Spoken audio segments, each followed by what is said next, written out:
Margaret Whittaker was not born into comfort. She came into the world in a small rural town outside Lubbock, Texas, the kind of place where the land stretched flat for miles and neighbors measured worth not by books or ambitions, but by the size of their herds and the yield of their cotton fields. Her family was large, poor, and rooted in tradition. Girls were expected to marry early, raise children, and keep to domestic duties. But even as a young girl, Margaret's gaze was set far beyond the dust-filled roads of her hometown. She spent evenings under a single lamp, devouring textbooks that her teachers let her borrow, repeating to herself the vow that she would not be trapped in the same cycle. When she graduated high school, her parents urged her to marry a local boy who owned some acreage. Margaret refused. With a scholarship and sheer determination, she enrolled at Texas Tech University in Lubbock, majoring in accounting.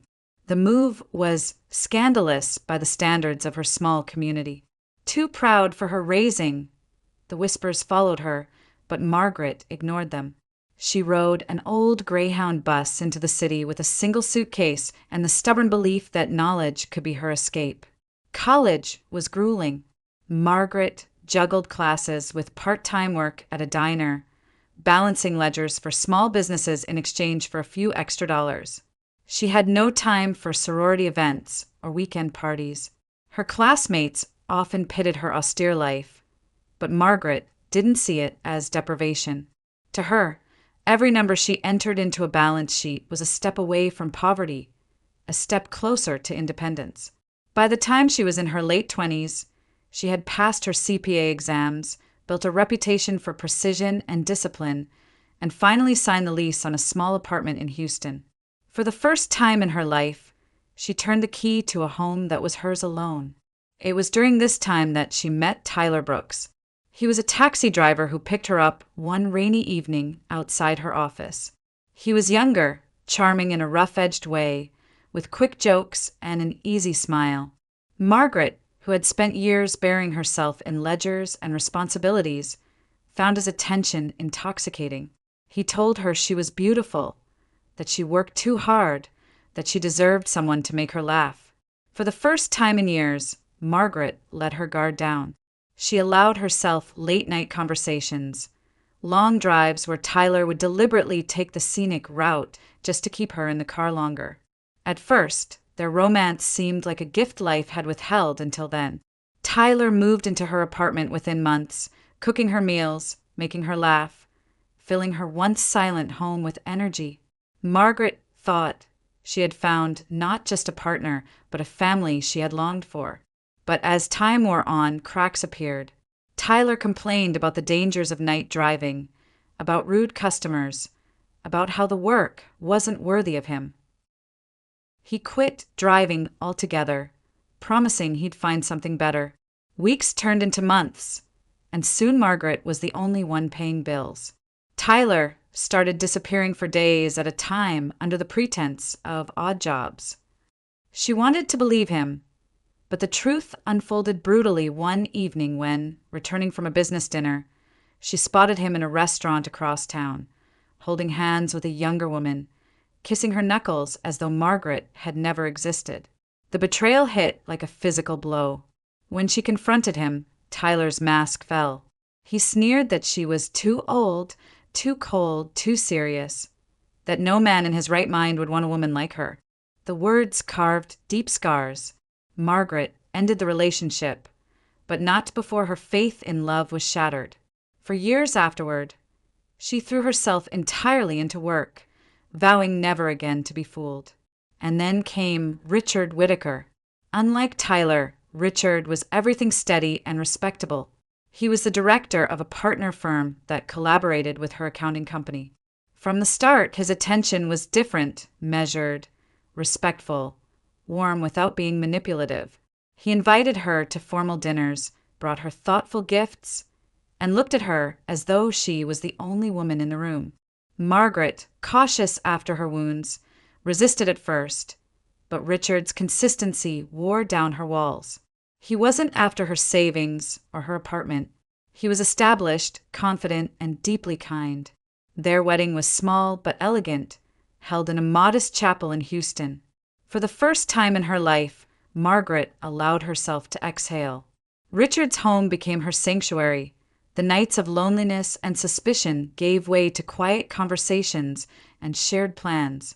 She was in her early 40s when she realized she was pregnant. The news stunned her. After years of believing motherhood might never come, here it was, a miracle. Richard was overjoyed. He insisted the child would be a boy, and he already had a name picked out, Andrew. But life, so generous for a fleeting moment, turned cruel. Before Margaret reached her third trimester, Richard collapsed at his office.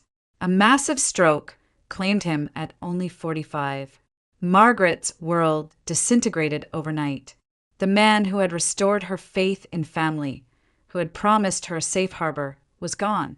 She buried him under a gray Texas sky, clutching her still-growing belly as if it were the last tether holding her to hope. Alone, grieving, and terrified, Margaret could have broken, but she did not. Instead, she redirected every ounce of her love, her discipline, her ambition into the unborn child. Andrew would be her purpose, her redemption, her legacy. From the day he was born, fragile, premature, fighting for each breath, Margaret knew her life was no longer her own. Every decision, every sacrifice would be for him. The scars from Tyler's betrayal and the void Richard's death had left behind hardened her resolve. No one, nothing, would ever take Andrew's future from him. And so began the story of a woman who gave up everything for her son, a woman whose pride and fears would one day collide with the very happiness she had sworn to protect. Andrew Whitaker entered the world too soon. Barely 5 pounds, his body was fragile, his lungs underdeveloped, his cries weak and uneven. Doctors at a Houston hospital warned Margaret to prepare for complications. They spoke of the risks with measured tones, chronic illness, developmental delays, even the possibility that he might not survive infancy. But where others saw statistics, Margaret saw a mission. She moved into a rhythm of sleepless nights by Andrew's crib, listening for every irregular breath. Houston clinics became her second home. She drove him across the city for checkups, waiting in crowded lobbies with a folder full of medical records tucked under her arm. When one doctor shrugged and offered only medication, she searched for another. She pressed for answers, read every pamphlet, and called insurance hotlines until she found programs that would cover therapies most families never knew existed. If there was a specialist who might help, Margaret found a way to get Andrew into the appointment. Rehabilitation programs consumed her evenings. She learned stretches and exercises from physical therapists, repeating them at home until her son's tiny muscles grew stronger. While other mothers in her neighborhood hosted playdates or shopped leisurely, Margaret sat on the floor with Andrew, coaxing him to lift his head, to crawl, to walk. Each milestone felt like a private victory over fate. When Andrew turned 5 and sprinted across the yard, Margaret wept, remembering the nights she had begged God simply to let him live. But Margaret was not only his nurse, she was also his provider. She kept her position as a senior accountant in Houston, balancing ledgers by day and mothering by night. Co-workers admired her discipline, though few knew how much she carried. While they shared stories of vacations or evenings at wine bars, Margaret slipped out at exactly 5 o'clock, racing to pick Andrew up from after-school care, determined never to let him feel neglected. Her own pleasures faded into the background. No dating, no hobbies, no ligeirinho dinners. Everything revolved around Andrew, and Andrew flourished under her relentless care. By grade school, his health stabilized. He discovered the piano in his elementary music room, his small fingers hesitant at first, but quickly nimble. Margaret saved for a second-hand upright piano, wedged into their modest Houston apartment, and sat proudly as he stumbled through scales. Soon, melodies filled their evenings, the strains of Beethoven and Chopin echoing through the narrow halls. Swimming came next. Margaret enrolled him in lessons at the community pool, hoping the exercise would strengthen his lungs. Andrew did more than strengthen, he excelled. By middle school, medals dangled from his bedroom wall, each one a reminder of battles once fought in hospital rooms.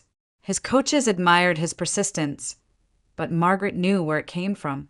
Survival had been his first training ground. Then came computers. While other children wasted hours on video games, Andrew pulled apart old desktops from yard sales, fascinated by circuits and wires. Margaret, though she barely understood the jargon, recognized his passion. She bought him his first real computer, an expensive investment that forced her to skip new clothes for herself and settle for instant dinners for months. Andrew repaid her faith with brilliance.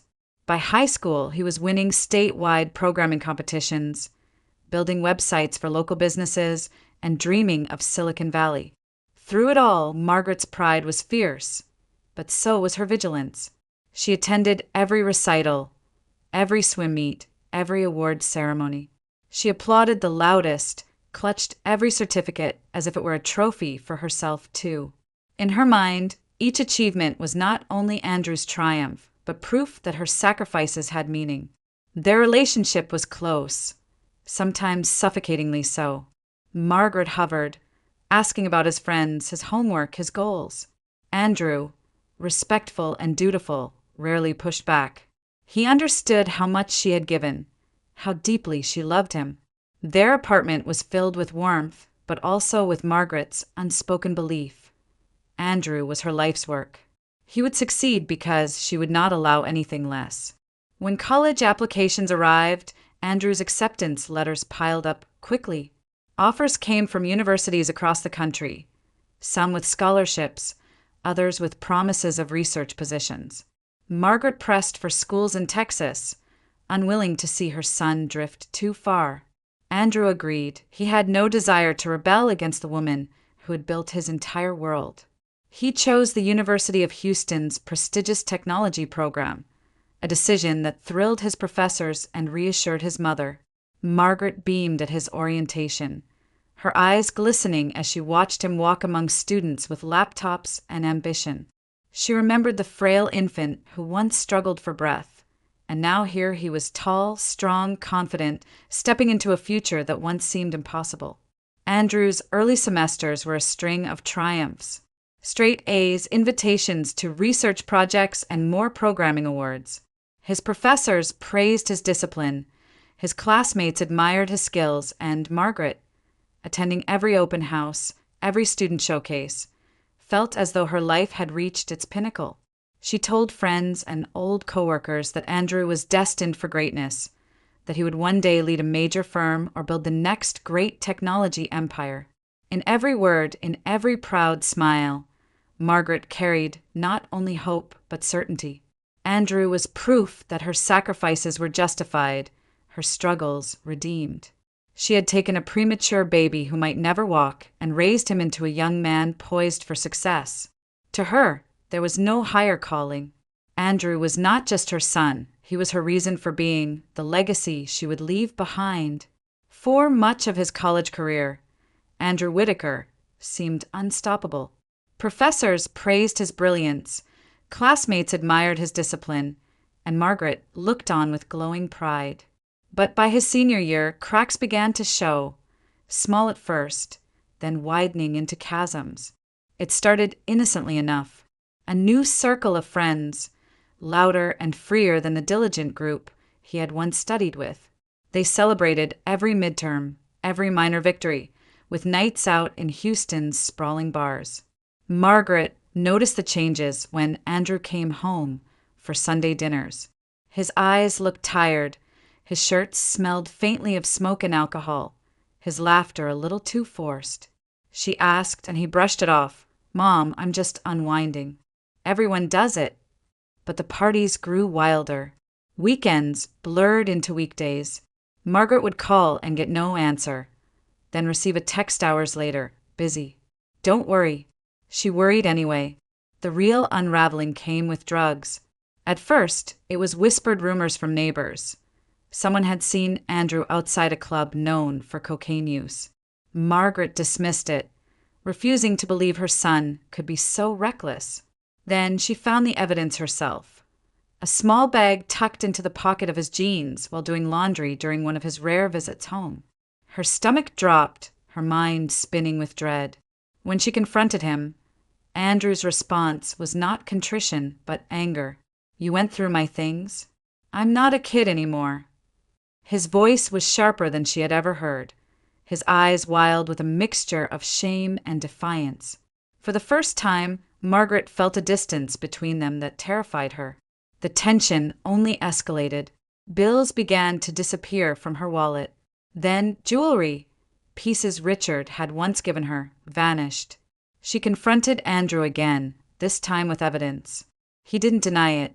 Instead, he shouted that he needed money, that it wasn't a big deal. Margaret, trembling with disbelief, demanded he stop. That night, the fight reached its peak.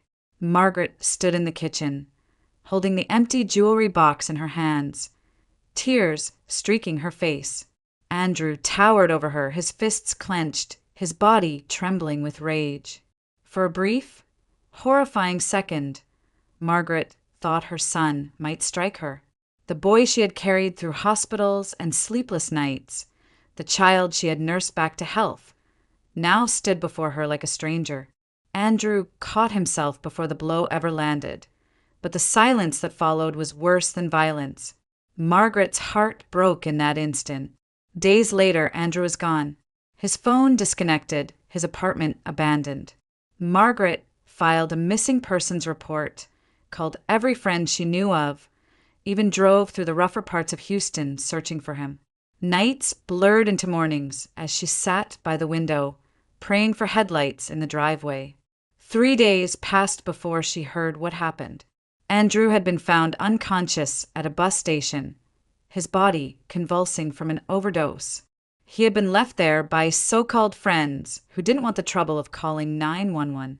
It was a stranger, a young woman waiting for her bus, who knelt beside him, dialed the number, and refused to leave his side until the ambulance arrived. Margaret never learned the girl's name. She only knew that some unknown angel had saved her son when he was seconds from slipping away.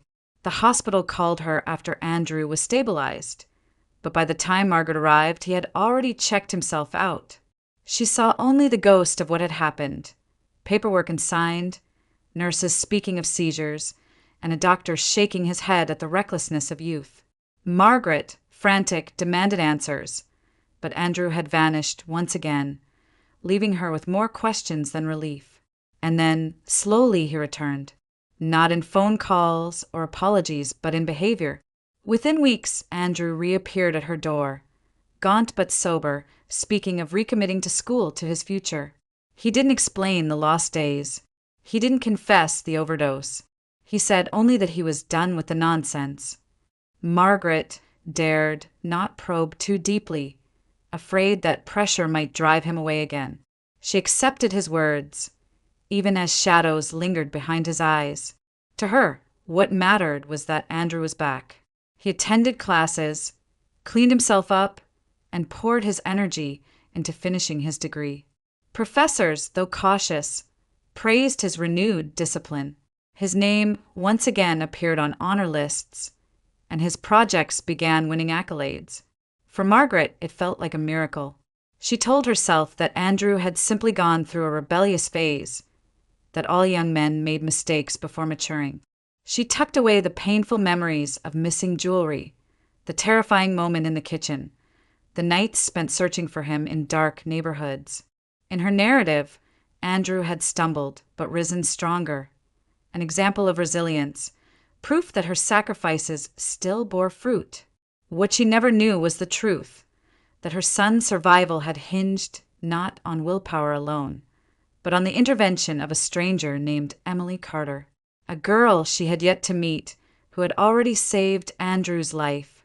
When Andrew Whitaker finally walked across the stage at the University of Houston, diploma in hand, Margaret thought she might burst with pride.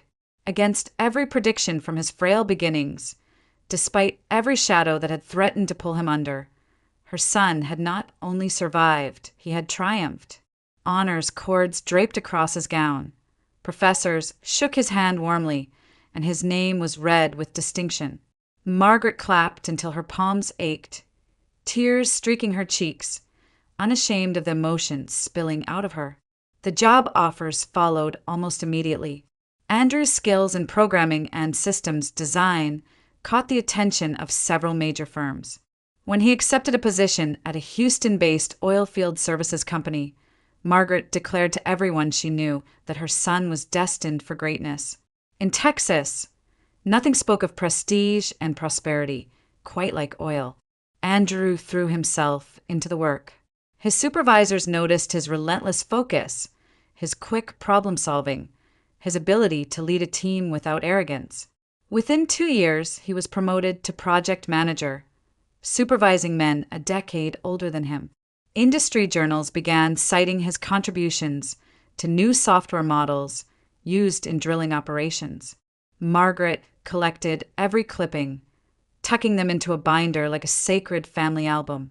Every holiday, every neighborhood gathering, Margaret showcased her son. She told stories of his brilliance at church luncheons, boasted of his promotions to former colleagues, and even shared printouts of his awards with distant cousins. To her, Andrew was living proof that sacrifice and devotion bore fruit. But beneath her pride was curiosity, a gnawing question she could never quite answer. When would Andrew settle down? He was handsome, successful, and still young. Other mothers at church compared notes about daughters meeting men like Andrew. Margaret brushed them off with polite smiles, but the silence at her own dinner table reminded her of what was missing. Whenever she raised the subject, Andrew sidestepped. He would smile faintly and say, "I'm busy, Mom. The company has me tied up." Or, "Not yet. There's time for that later." Margaret's suspicion grew with each evasive answer. She wondered if perhaps his years of struggle had scarred him against intimacy. Or worse, that he was keeping secrets from her. Margaret's instincts sharpened with worry. She had given up everything for this boy, guided him through illness, rebellion, and near destruction. Now that he was standing on firm ground, she wanted to see the rest of his life secure. A wife, children, the legacy of the Whitaker name. Her questions became more pointed. Was there anyone he liked? A colleague, perhaps? But Andrew, though affectionate with his mother, kept the doors of his private life firmly closed. The call came on an ordinary Thursday evening. Margaret was folding laundry when her phone buzzed. Andrew's voice carried a calm she hadn't heard before. "Mom," he said, "I'm bringing someone over this weekend." "For dinner?" Margaret froze, a towel still clutched in her hands. For a moment, she thought she'd misheard. "Someone?" she asked carefully. "Yes," Andrew said. "Her name is Emily. I want you to meet her." Her heart leapt and stuttered all at once. After years of silence, here it was, the revelation she had longed for.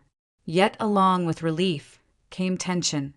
Who was this woman Andrew had chosen to reveal now, after guarding his heart so closely?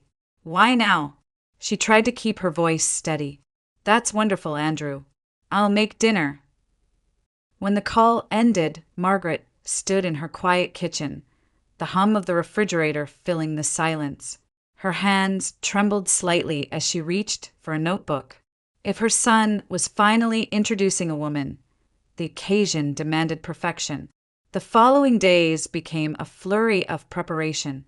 Margaret scoured her favorite market for the freshest produce, drove across town for a cut of prime rib, and polished her grandmother's china that hadn't seen light in years. She ironed table linens until they lay smooth as glass. In her mind, this dinner was not just a family meal. It was an interview, an audition. Whoever Emily was, she would see the Whitaker home at its finest. Margaret rehearsed conversations in her head.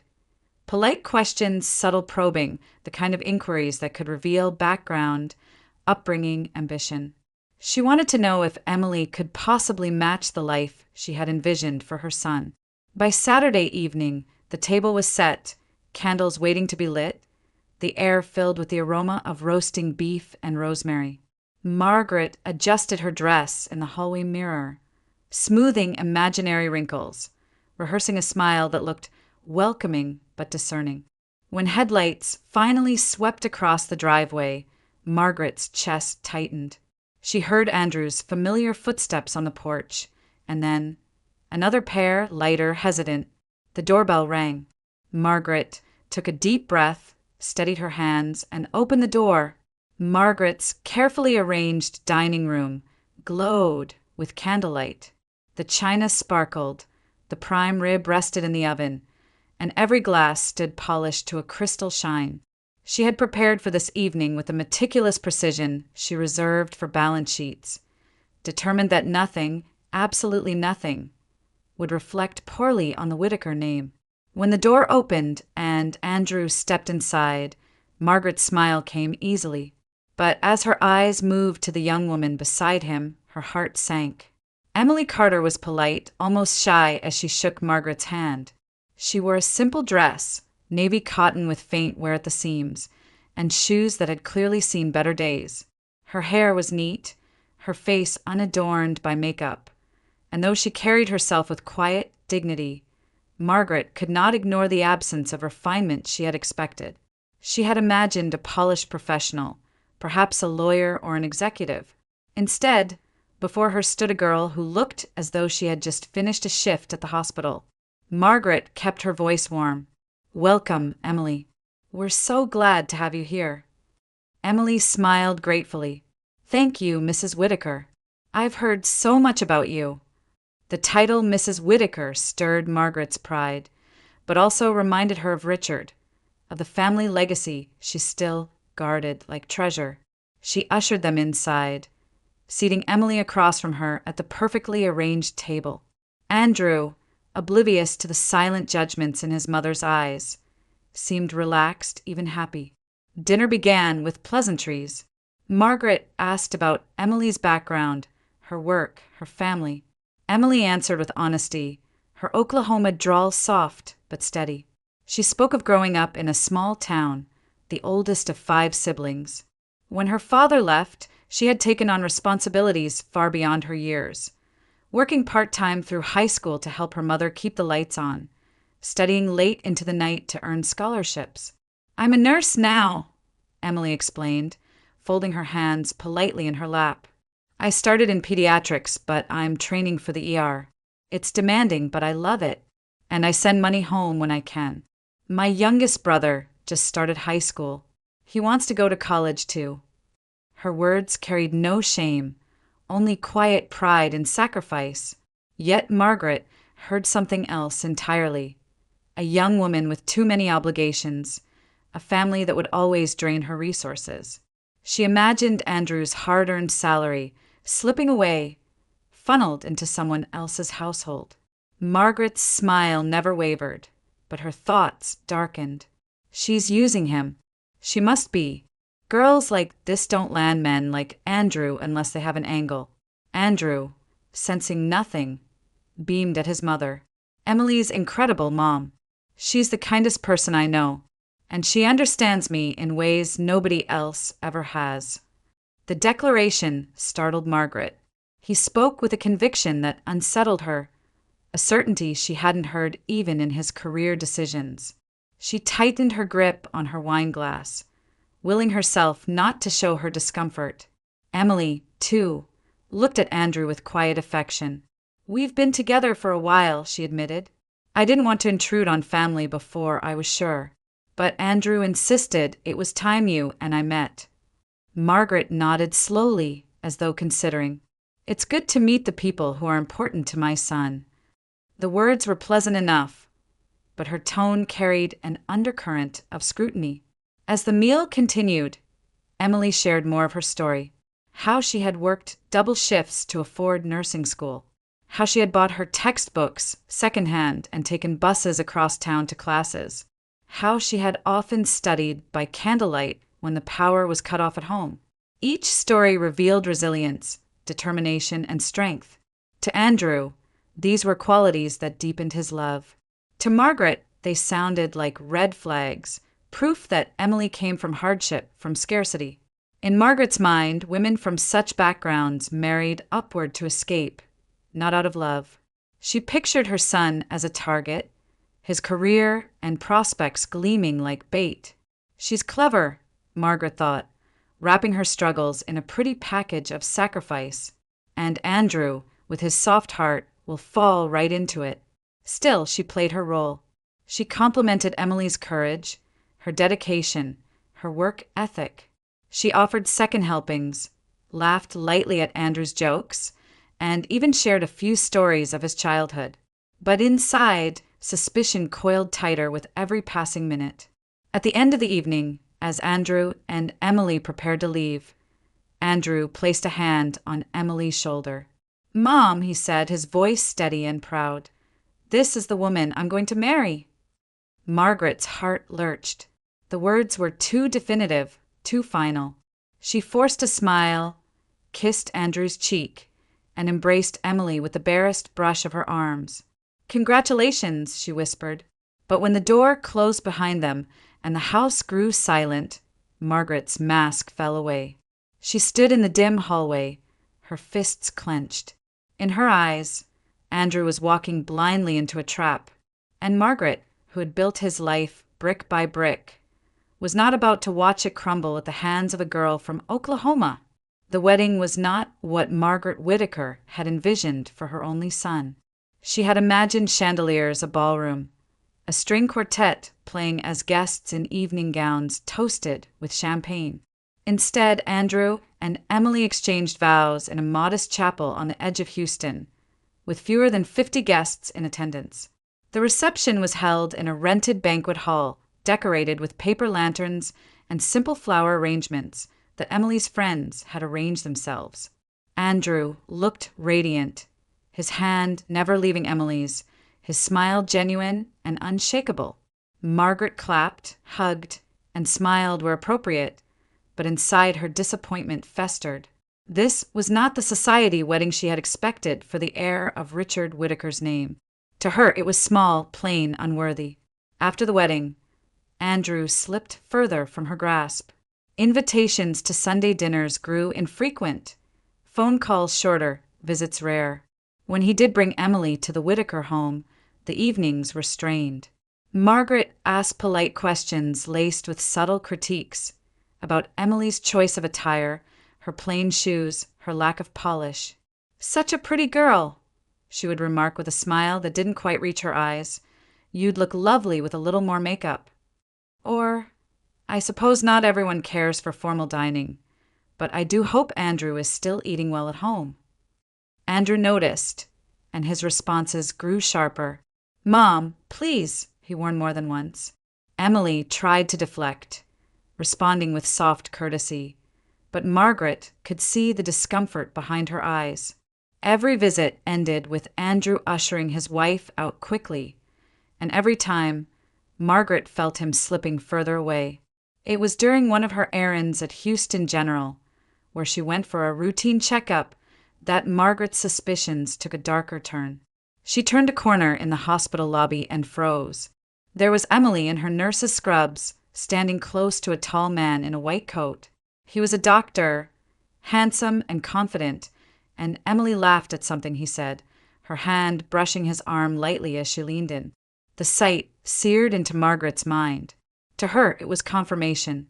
Emily wasn't just a small-town girl with ambitions. She was unfaithful, reckless enough to flirt openly at her workplace.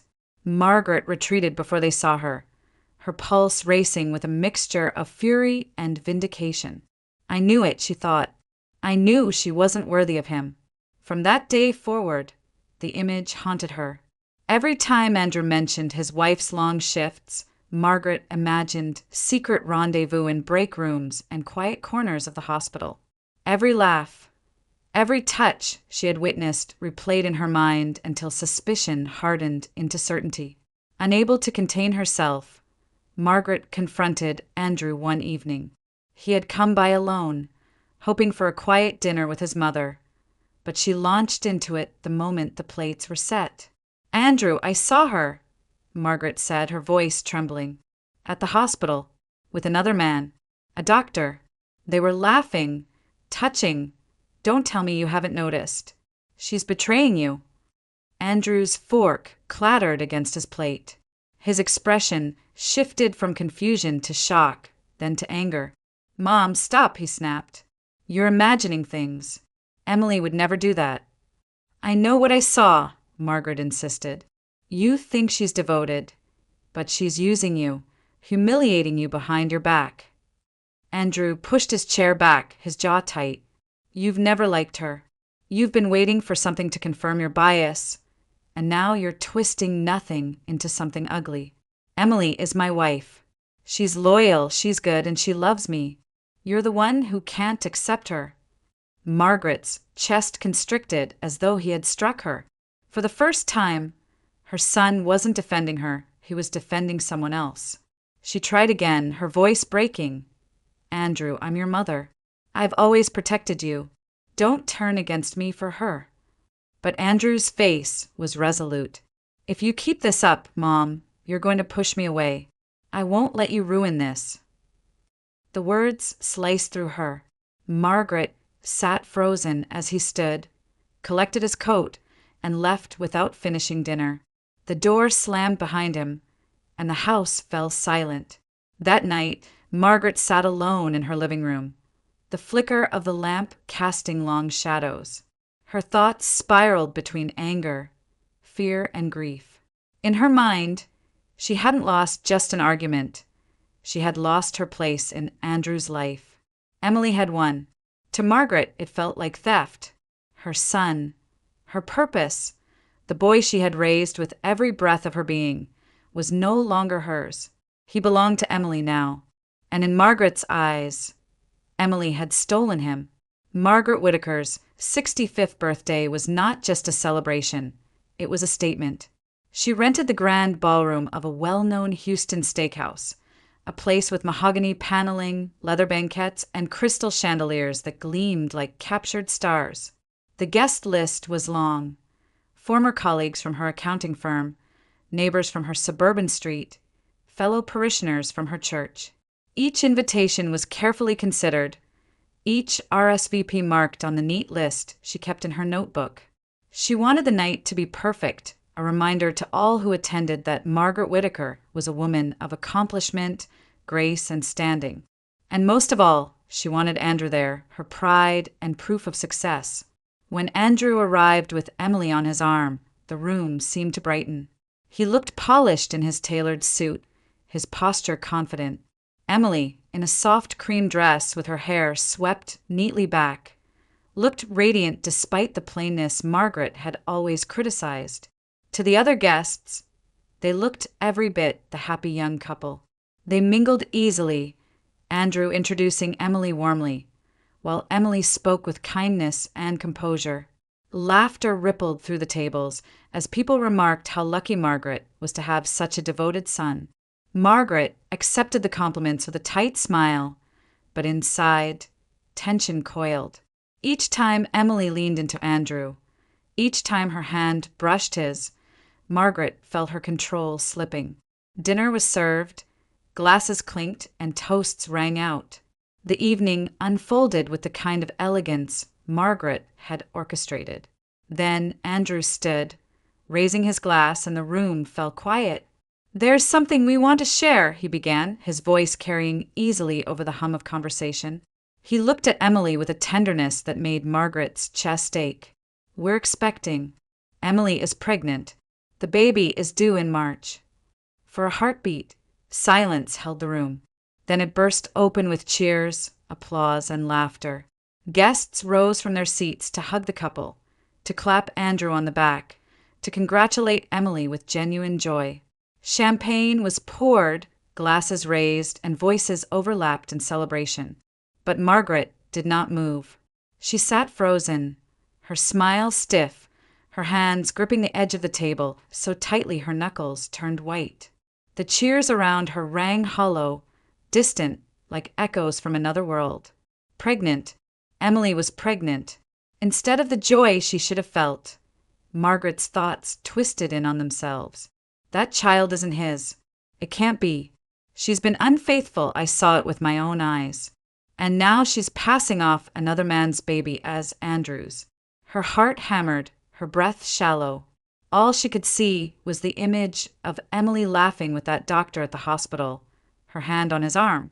The laughter, the closeness, it had seared itself into Margaret's memory. And now, standing before her, Emily was glowing, clutching Andrew's hand, carrying a child Margaret could not believe was her son's. Her vision blurred as the room erupted in toasts.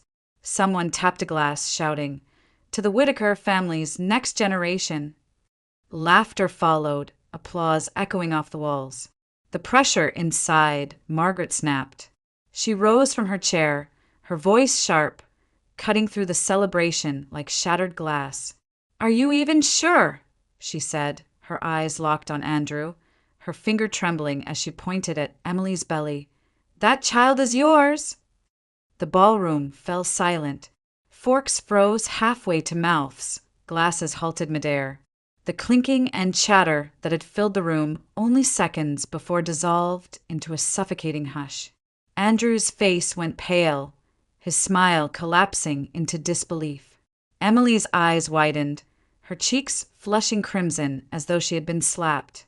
For a moment, no one moved. Then the whispers began, small, horrified murmurs rippling across the tables.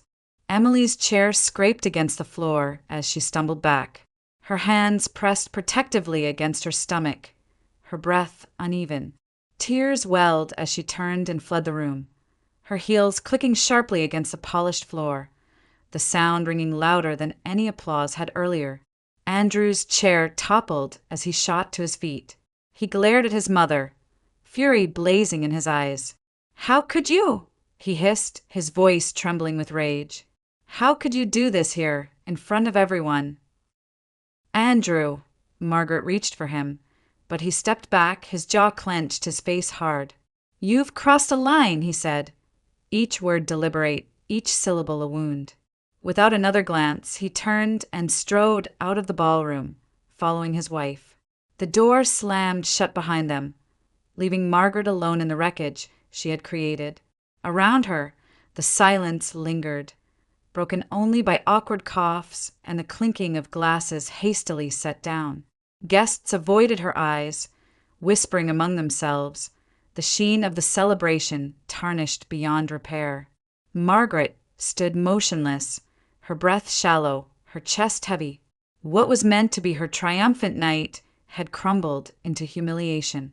Instead of being remembered for grace and dignity, she would be remembered for the cruel question that had shattered the evening.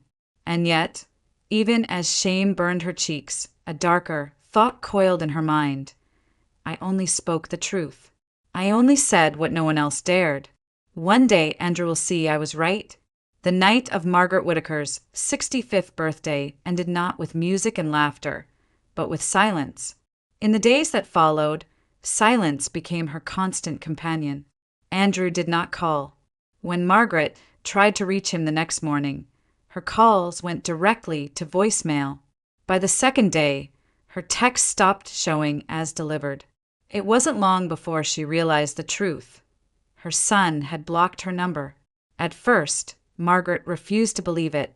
She dialed repeatedly, convinced that perhaps his phone had broken or the carrier had made some mistake. But when she called Andrew's office line, the receptionist politely informed her that he was unavailable. Days turned into weeks, and Margaret's hope withered. She had been cut off. The shame from that night clung to her. Neighbors who had attended the party avoided her eyes when she passed them at the grocery store. At church, conversations hushed when she entered the pew. The words she had spoken, "Are you even sure that child is yours?" still echoed in her mind, sharp as broken glass. And yet, even in her shame, Margaret clung to her conviction. She replayed the memory of Emily laughing with that doctor in the hospital lobby, the way she leaned in, the way her hand had brushed his sleeve. That image, burned into her thoughts, fed the bitter certainty that she had spoken out of truth, not malice. "One day," she whispered to herself as she sat alone in her living room, "Andrew will see it. He'll see I was right." Still, the loneliness gnawed at her. The house that once bustled with Andrew's visits now echoed with emptiness. Margaret found herself setting two places at the dinner table out of habit, only to clear one away before she sat down. She wandered through the halls, pausing at family photos, Andrew's graduation, his swimming medals, his first piano recital. She touched the glass of the frames, whispering apologies into the still air, though even then, she could not bring herself to admit she had been wrong. 2 months dragged by. The days blurred together, each one stitched with regret and bitterness. Margaret aged in those weeks, her reflection in the mirror showing deeper lines, her eyes clouded with exhaustion. Nights were the hardest. She would sit by the window, watching headlights sweep past on the street outside, hoping, foolishly, that one of them might turn into her driveway. And then, one late afternoon, it happened. The sound of tires on gravel pulled her from her chair. She stood at the window, hardly daring to breathe, and saw Andrew's car parked in front of the house. For a moment, her heart soared. She rushed to the door, her hands trembling, and pulled it open before he could knock. Andrew stood there, framed by the fading sunlight. His face was calm, but there was no softness in his eyes. The boy who once clung to her hand at doctor's visits, the young man who had once sought her approval for every decision, was gone. Before her stood a man, firm, steady, and unyielding. "Andrew," she gasped, her voice breaking. "You're here." He nodded once, his jaw tight. "We need to talk." Margaret stepped aside quickly, ushering him into the house, as though she feared he might vanish again if she delayed. She hurried to pour him coffee, to offer him food, anything to make him stay. But Andrew refused both, remaining standing in the living room, his hands in his pockets, his shoulders squared. Margaret tried to fill the silence with apologies. "I didn't mean for that night to go the way it did. When you announced the baby, I panicked. I've been so worried about you, Andrew. I only want to protect you." Andrew's expression didn't change. "Protect me? You humiliated my wife in front of everyone we know. You humiliated me. Do you have any idea what that did to her? What it did to us?" Margaret's throat tightened.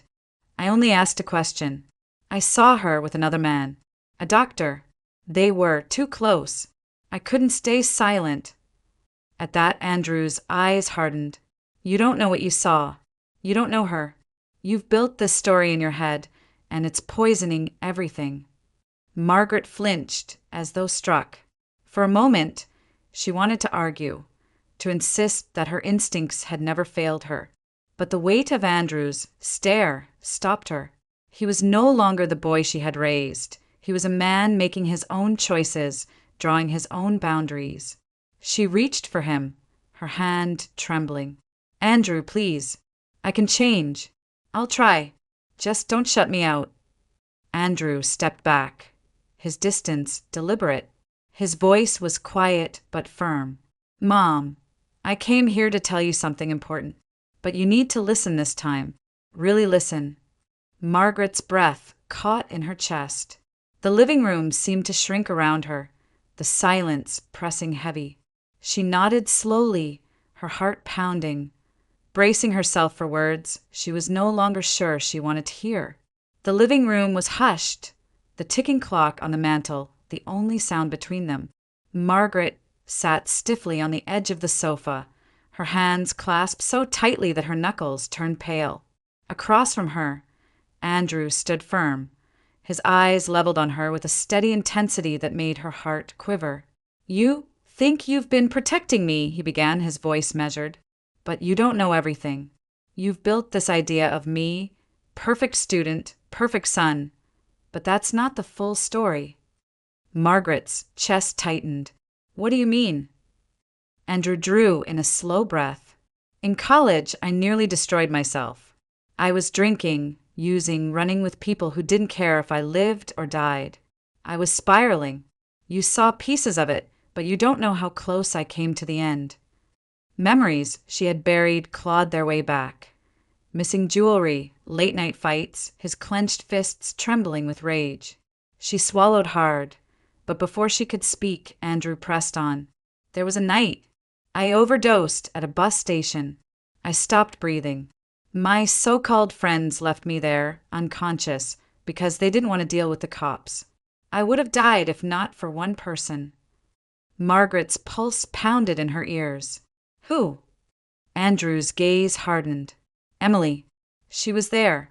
She saw me, called 911, and rode with me in the ambulance. She held my hand when I came to. She didn't know me then, just a stranger throwing his life away. But she saved me. Margaret stared at him, her mind struggling to catch up. Emily? The girl she had condemned, the one she had humiliated in front of all her friends. That Emily had been the reason her son was still alive. Andrew's voice grew more resolute.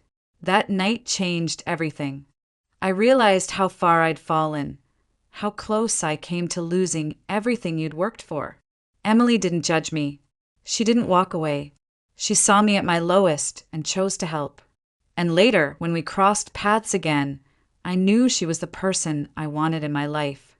She wasn't after money or status or some better life, Mom. She was my better life. Margaret's breath came shallow, her throat dry. Images tangled in her mind. Emily's modest dress at that first dinner. Her stories of sacrifice, the laughter in the hospital lobby. Margaret had twisted them into signs of betrayal. And now, hearing the truth, she felt the weight of every cruel thought, every cutting remark, every suspicion she had hurled at the woman who had saved her son. I didn't know, Margaret whispered, her voice cracking. I didn't know, Andrew cut in sharply. You didn't want to know. You never asked. You decided who she was the moment you saw her shoes, her dress, her background. You let your pride blind you. Tears welled in Margaret's eyes, spilling down her cheeks. She reached out a trembling hand, but Andrew didn't move closer. You've spent months accusing her, humiliating her, driving a wedge between us. And after what you did at your birthday party, his voice faltered, anger flaring before settling into sorrow. You broke something, Mom. You humiliated the woman who gave me a second chance at life. How do I forgive that? Margaret shook her head, her sobs breaking free. I thought I was protecting you. I thought you thought wrong, Andrew said firmly. His shoulders squared, his voice unwavering. Emily is my wife. She's carrying my child. If you can't accept that, if you can't accept her, then you're choosing your pride over me. And I won't let you destroy this family before it even begins. The words struck like a final verdict. Margaret felt them pierce deeper than any insult, deeper than Tyler's betrayal years ago, deeper even than Richard's death. For the first time, she realized she wasn't just losing influence over her son. She was losing him altogether. Her tears blurred the room into haze. Andrew, please don't make me choose between you and... Andrew's jaw clenched. I'm not making you choose. You already have. But now I'm telling you the consequences. If you want to be part of my life, if you want to know your grandchild, you need to change. Because if you don't, I will walk away. I'll choose my wife and my child, and you'll be left with nothing but your pride. The silence that followed was crushing. Margaret's sobs softened into shallow breaths.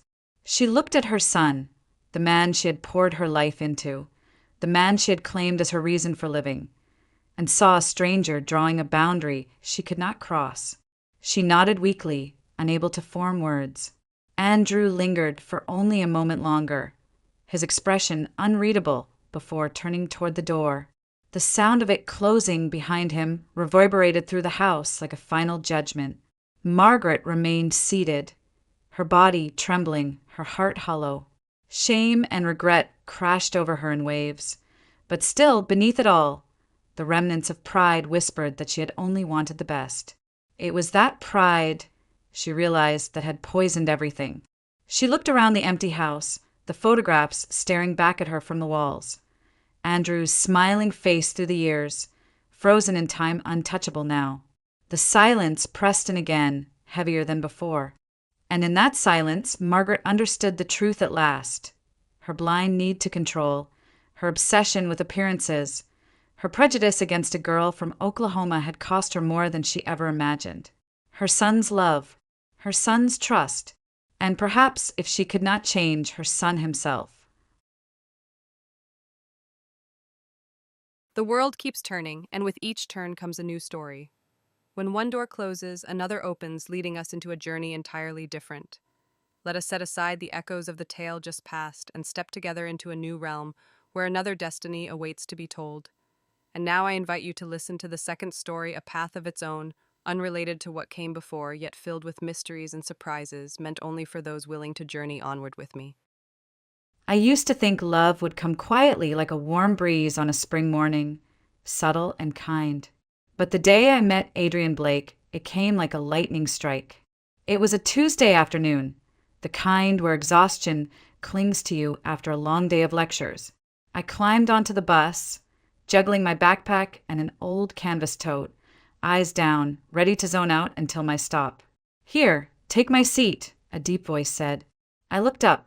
He stood there, tall, broad-shouldered, dressed in a charcoal gray coat that looked like it belonged on a magazine cover, not on public transit. His smile was easy, warm, and disarming. "Thank you," I murmured, sliding into the seat. I expected him to pull out his phone and ignore me, but he stayed near, holding the rail, his eyes flicking to me with curiosity. "You don't look like you're from around here," he said lightly, almost cautious. I blinked, a little surprised. "I'm a student, University of Texas, languages major." "That explains it," he said, studying me just long enough to make me feel noticed, but not uncomfortable. Confident, but cautious. "Sorry, that probably sounds strange." I smiled despite myself. A little. He laughed softly, and it was warm, genuine, like he actually cared what I thought.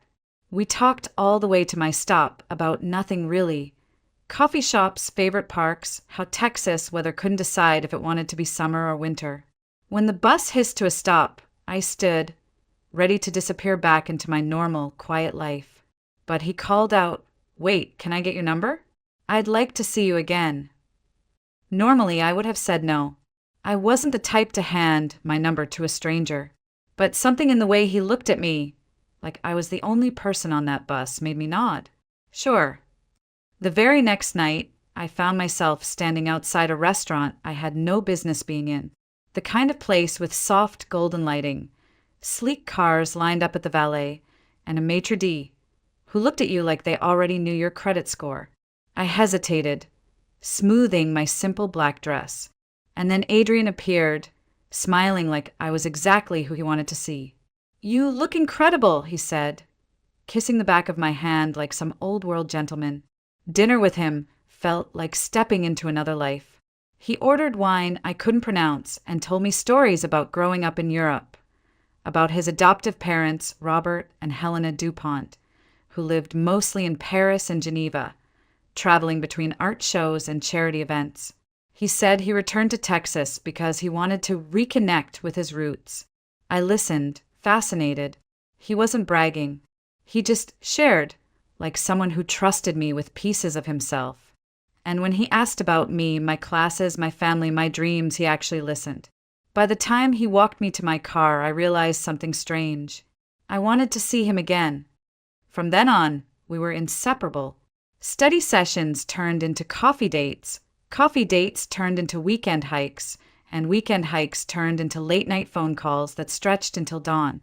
Adrian had this way of making me feel like I mattered, like I wasn't just another college student grinding through assignments and part-time work. He'd text me good morning before my alarm went off and good night long after I'd fallen asleep. He made me laugh when I was stressed, brought me coffee on days I didn't think I could handle one more lecture, and once showed up at my apartment with flowers just because. It wasn't long before he started talking about the future. "You should meet my parents," he said one evening as we sat on the balcony of his downtown condo, the city lights glowing beneath us. "They'll love you. They've always wanted me to find someone special." I blinked, caught off guard by how fast everything was moving, but in a good way. "Are you sure? I mean, we've only been dating for long enough," he cut in with a grin. "Trust me, Sarah, you're different. No one had ever said that to me before, not like that. And I realized then how much I liked hearing it. For the first time in years, I let myself believe I could have a love that was safe and maybe even lasting. Before Adrian came along, my life was simple, maybe too simple. I grew up in a small town just outside Austin, the kind of place where everyone knew your name and most of your business. My childhood wasn't perfect, but it was honest and a little hard at times. My mom, Patricia, though everyone calls her Patty, was the kind of woman who could stretch $1 like magic. She worked long hours at the local grocery store, stocking shelves, running the register, doing whatever it took to keep food on our table. My dad left when I was 7. There were no phone calls, no birthday cards, just absence, like someone had cut a hole in our lives and left it there. Mom never said a bad word about him, but I could see how her eyes hardened whenever someone mentioned his name. She didn't have the luxury of bitterness. She had 2 daughters to raise, and she did it on her own. Then there was Jenna, my older sister by 3 years. She used to be my hero, confident, graceful, unstoppable. Jenna was a dancer, and not just any dancer. She was winning competitions, getting invited to regional showcases, and talking about moving to New York one day. Watching her perform was like watching someone fly. Then came the accident. A rainy evening, a slick road, and a driver who couldn't stop in time changed everything. Jenna's left leg took most of the impact. The doctors saved it, but her career, it was gone. She tried for months to push through, to keep dancing despite the pain, but eventually she quit. And then her fiancé left. He said all the right things. It's not you, it's me, and I just can't handle seeing you like this. But the truth was simpler. He didn't want a life with someone who couldn't dance anymore. Jenna retreated into herself after that. She stopped performing, stopped dating, stopped living in a way. Some days she was okay, joking and chatting like old times, but most days she stayed in her room with headphones on, pretending the world outside didn't exist. I think watching her go through that is what made me cautious about relationships. I told myself I was focusing on school, on working toward a degree in Spanish language and literature, but deep down I was just scared of giving someone that kind of power over me. Still, there was a part of me that longed for something real. Not just a fling, not just a boyfriend, but someone who saw me, who stayed. That's probably why Adrian felt like such a miracle. He stepped into my life with his easy smile and warm voice, and for the first time in years, I didn't feel weighed down by everything I'd seen go wrong. Mom noticed before anyone else. One Sunday, she set down her mixing spoon and stared at me. "You're smiling more lately," she said, half accusing, half teasing. "Is there a boy involved?" I wanted to deny it like I usually did when she pried, but instead I laughed and nodded. "Yeah, Mom, there's someone." She studied me for a long moment, like she was weighing whether to be happy or worried. Finally, she sighed and said softly, "Just promise me one thing, Sarah. Take care of your heart. It's worth more than you know." At the time, I thought she was just being protective. I didn't know how right she was.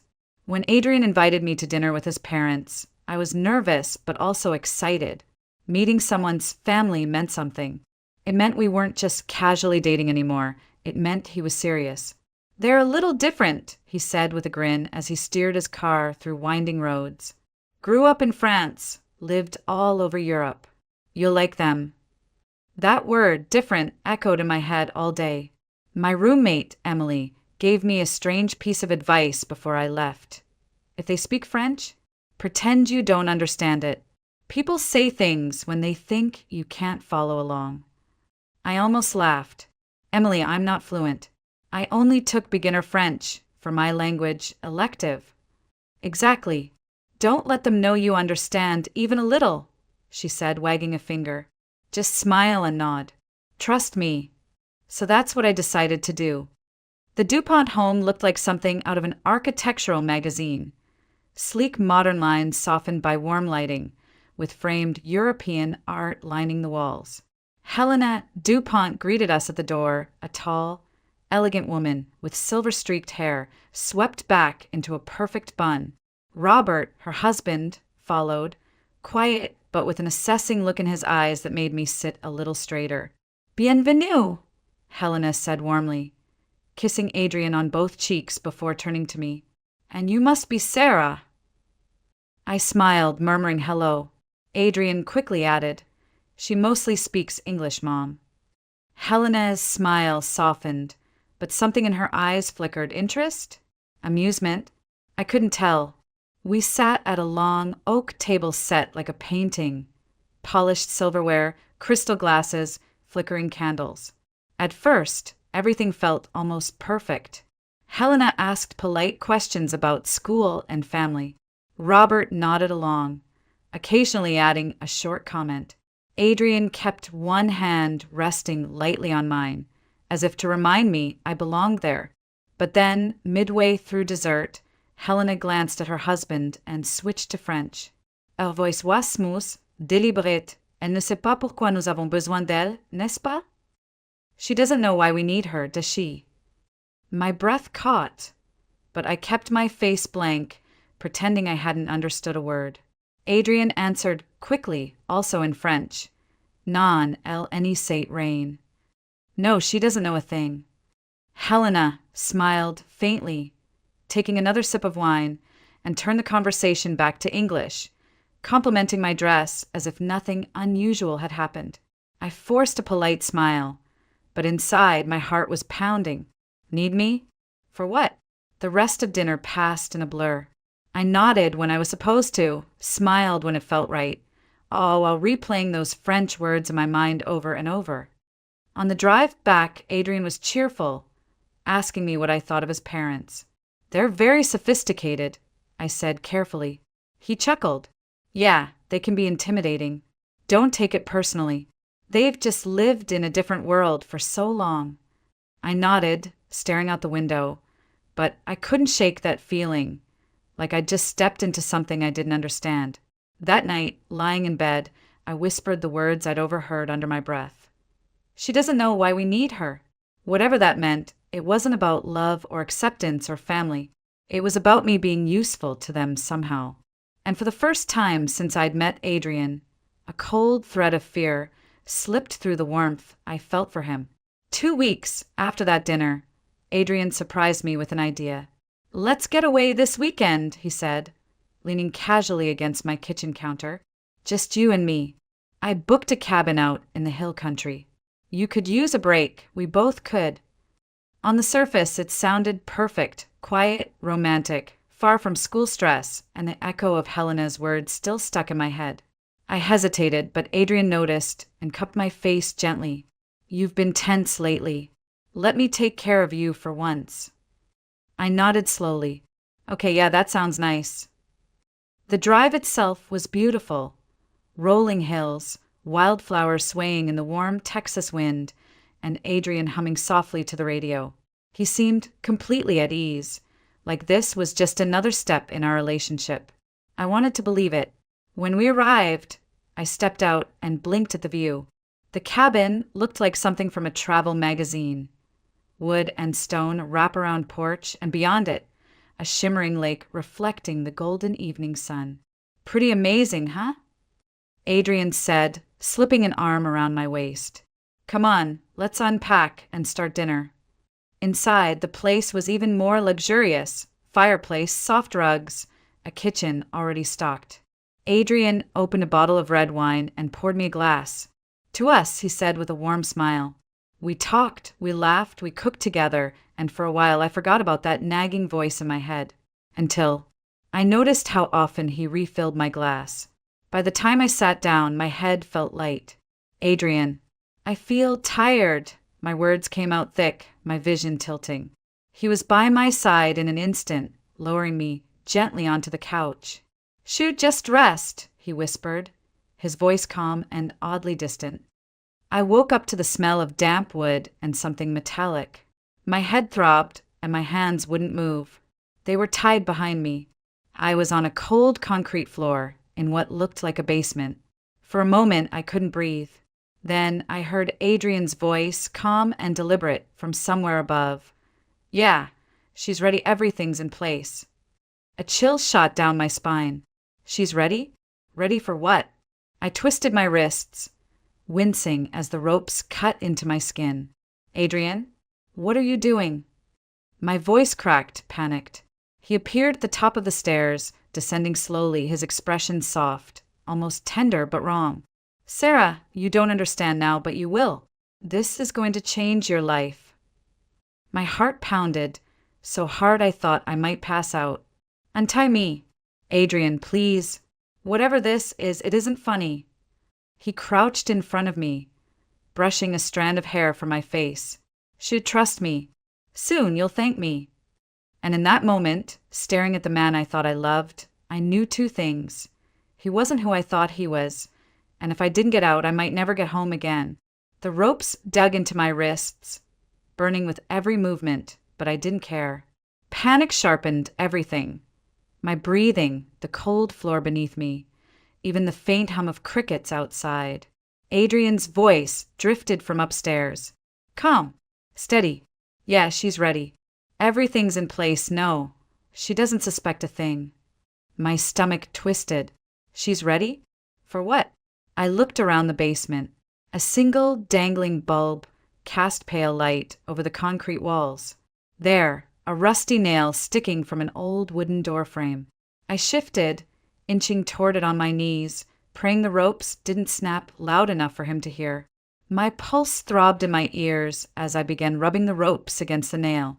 At first, nothing. Then a strand gave way. Then another, until one hand slipped free. I froze, listening. Adrian was still talking upstairs.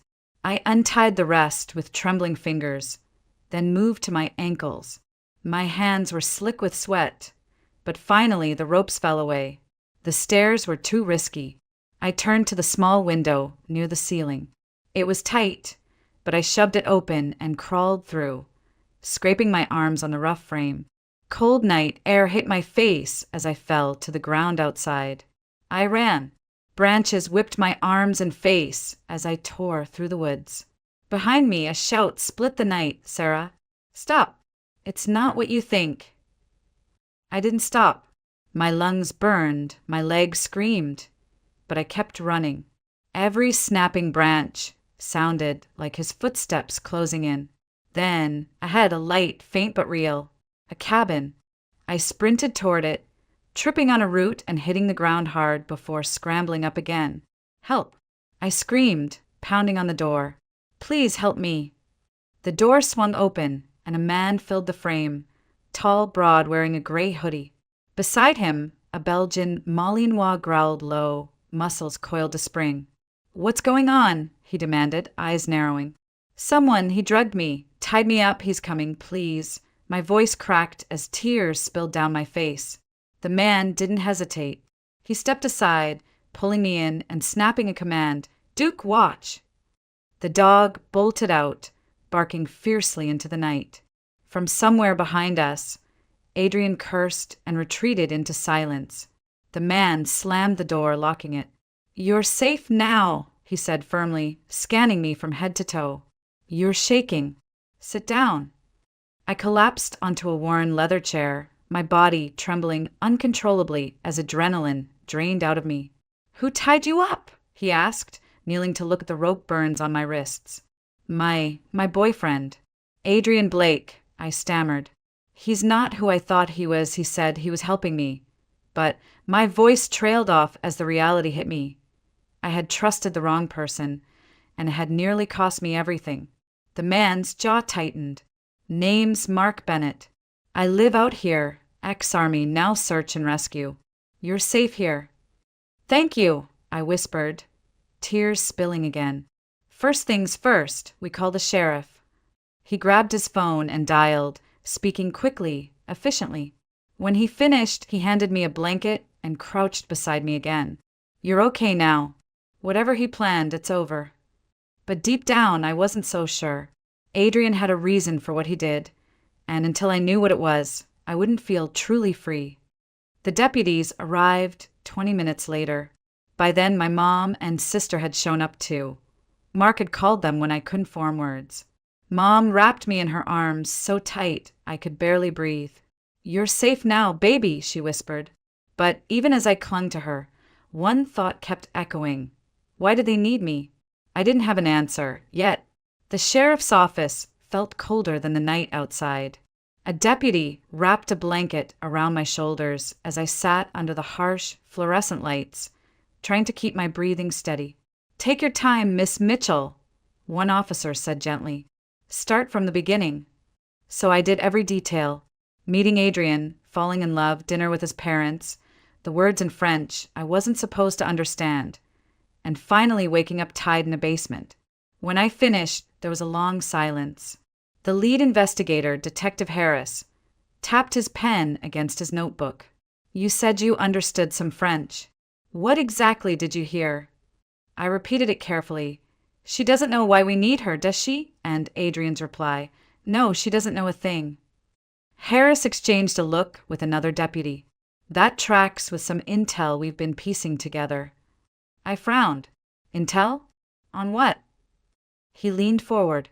"Adrian Blake isn't just a charming boyfriend. His adoptive parents, Robert and Helena DuPont, are under quiet investigation for international fraud." "Fraud?" My voice cracked. "They've been posing as humanitarian consultants, claiming to help wealthy families locate missing relatives. They charge millions, but in most cases, they don't actually find anyone.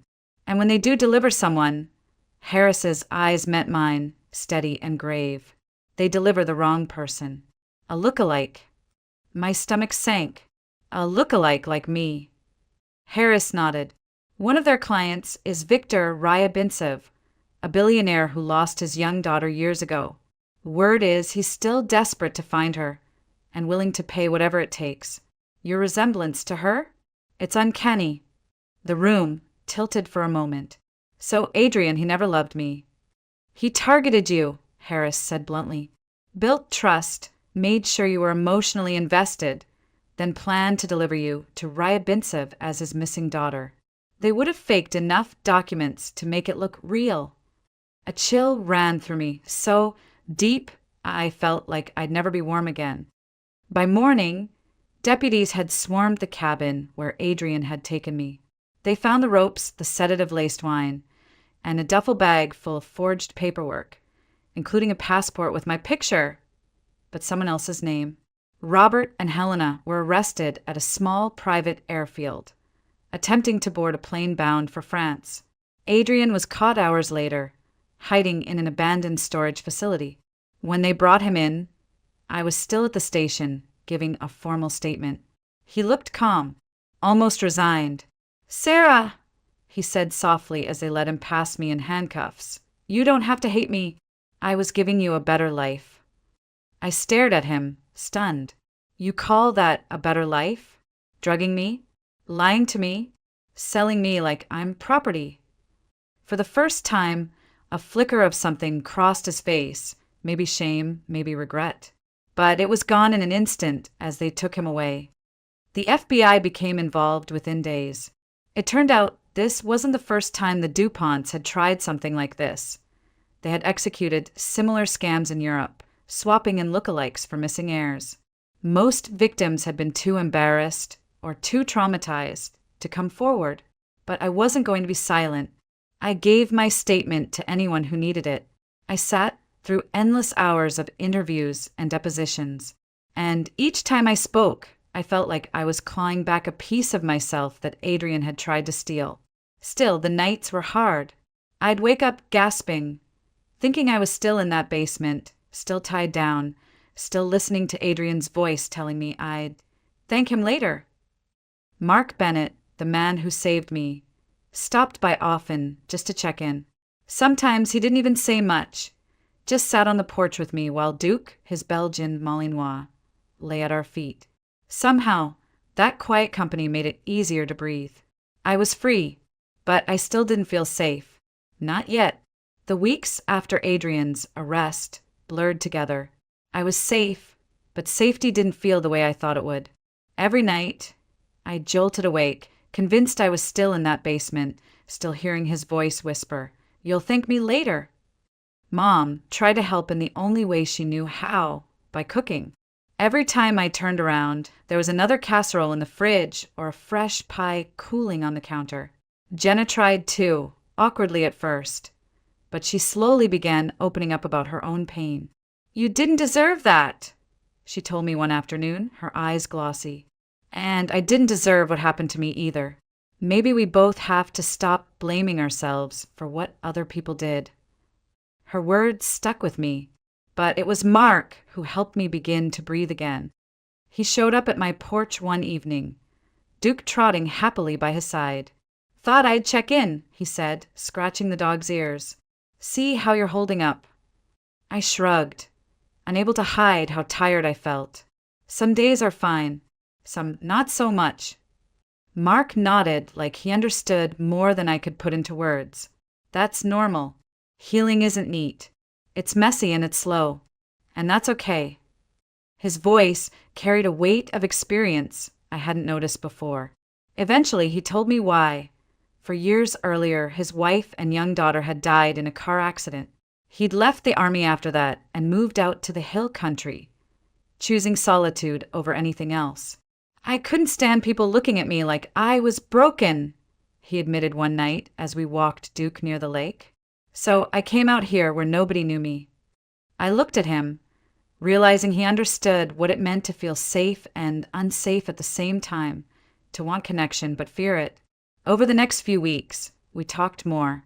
Sometimes about big things, grief, trust, starting over, and sometimes about small things like which coffee shop had the best cinnamon rolls. But every conversation felt safe. Mark didn't try to fix me. He didn't tell me to smile or move on. He just let me be. One evening, as the sun dipped behind the hills, painting everything gold, Mark said something that stopped me in my tracks. "You're stronger than you think. You didn't just survive, Sarah. You ran, you fought, you got yourself out. That's grit most people never find." I swallowed hard. "I don't feel strong." "You don't have to feel it to be it," he said softly.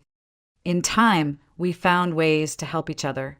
He encouraged me to take long walks again, without panicking at every snapping branch, and I encouraged him to reconnect with people, to let someone in again.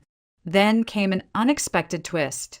With help from Mark's old army contacts, we located Viktor Ryabintsev's real missing daughter, Julia.